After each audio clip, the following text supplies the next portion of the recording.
Good day everyone, my name is Nita Con and today I'll be demonstrating the skill Leopold's maneuver.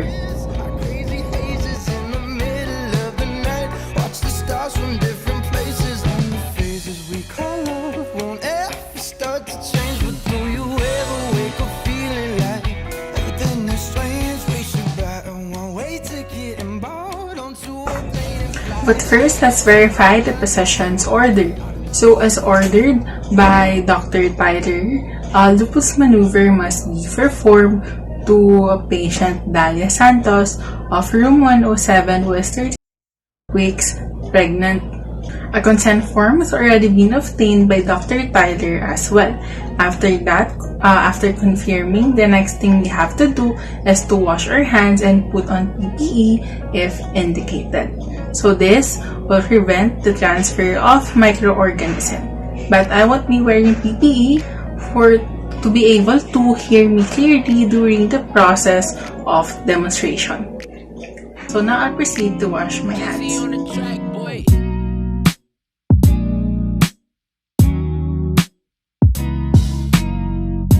Next thing we need to do is to introduce ourselves, identify the client, and then explain the procedure. Good day po, I'm Nurse Lynn. May I ask for your name please? Okay, Miss Dalia Santos. Miss Dalia Santos, can I ask for your birthday? Okay, February 25, 2000. Okay, Miss Dalia, how do you want to be addressed po? Okay, Ma'am Dalia. So, Ma'am Dalia, today po, aalamin natin yung posisyon at presentasyon ni baby gamit ang Leopold's maneuver. Okay lang po ba yun? Okay po. So, Sis Dalia, tanong ko lang po kung umihi na po ba kayo o gusto niyo po ba umihi? Opo, kailangan po yun para mamaya ay maging comfortable po kayo during the procedure. Dahil din po doon, mas magiging accurate yung mga makuha nating result pagkatapos nitong procedure. May mga katanungan po ba sila? Kung wala po, so assist ko lang po kayo. So, yung banyo po natin dito po. Okay po? Okay. Tara po, Miss Dalia. So, the patient have void and is now back from the comfort room. The next thing we need to do is to close the curtains around the bed and door if possible, to ensure the patient's privacy and to reduce the anxiety as well.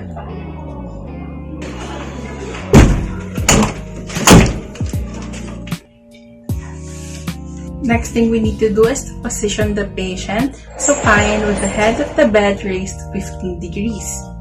Ma'am Dalia, assist ko lang po kayo. Higa po tayo. Okay po? Okay. So, the bed na po is naka-raise na. And then, to support yung back ni patient, we can put a pillow under. Komportable po ba kayo, Ma'am Dalia? Okay po. Sabihin niyo lang po ako if you have any concerns po. After that, drape the patient to avoid exposing areas not to be assessed.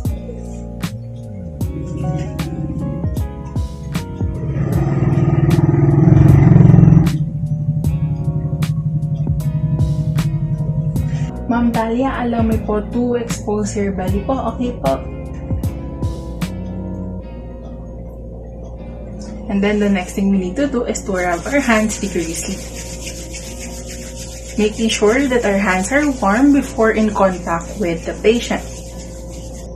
Ma'am Dalia, hawakan ko na po ang inyong tiyan po. Okay po? Okay po.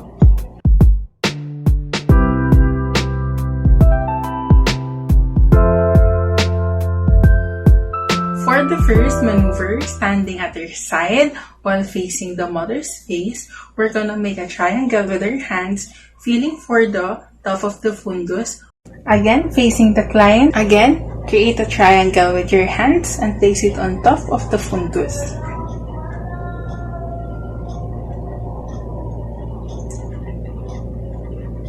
So I'm feeling soft but irregular, and if I'm going to compare with the fetal's head, it is less globular. So this is probably the baby's bottom. For the baby's head may feel firm, round but hard.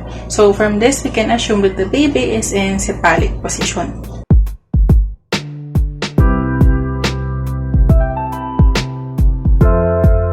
For the second maneuver, still facing the client's face, we're going to place our hands on the both sides of the fetal body. So with our other hand, we're going to steady the uterus while the other hand palpates for the back of the baby. Again, steady with one hand, steady the uterus with one hand, and then the other hand palpates for the back of the baby. Use to palpate downwards. And then the other side.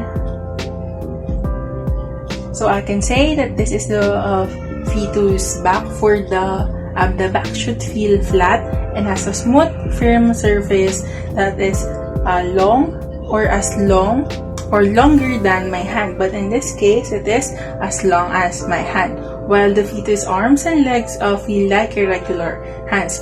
For this, we can say that the baby's situation is longitudinal.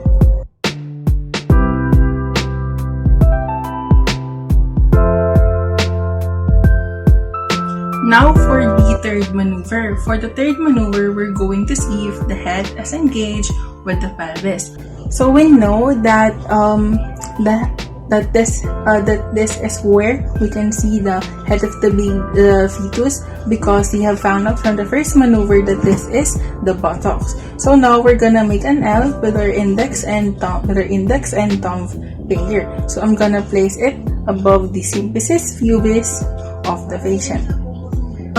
If we can move the head to this side to side, it means that it is not engaged.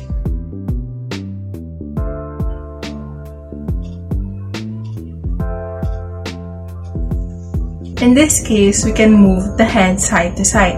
It means that it is not engaged, but if you can move the fetus head, it means that it is engaged. Find out that the fetus head is not yet engaged.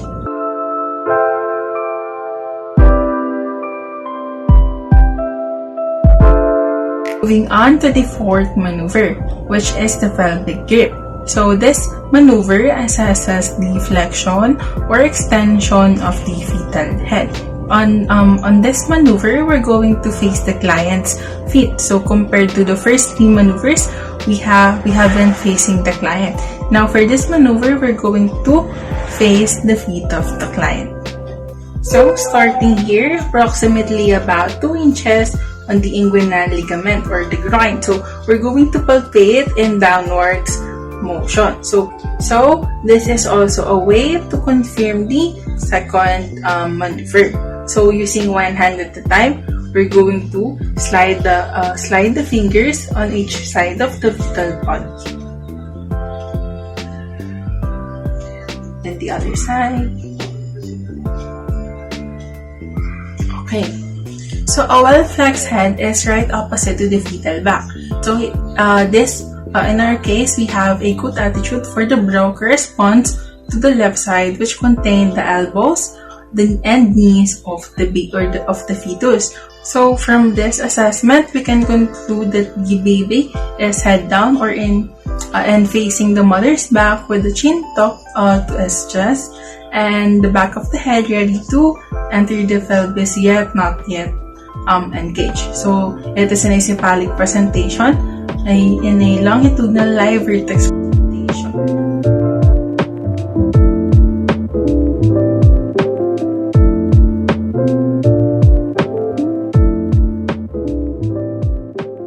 So after the assessment, make sure that the patient is in a comfortable position. We also need to fix the drape. So, Ma'am Dalia, balik ko lang po ang inyong drape. Comfortable naman po ba kayo sa inyong posisyon? Mayroon po bang masakit na naramdaman during ng procedure? Wala naman po. Mayroon po ba kayong mga katanungan? Wala naman po. Okay po, Ma'am Dalia, tapos na po tayo. So, tawagin ko lang po si Doc for further instructions. For now po, magpahinga po muna kayo. Okay po? Okay, thank you, Ma'am Dalia. Next thing we need to do is to wash our hands.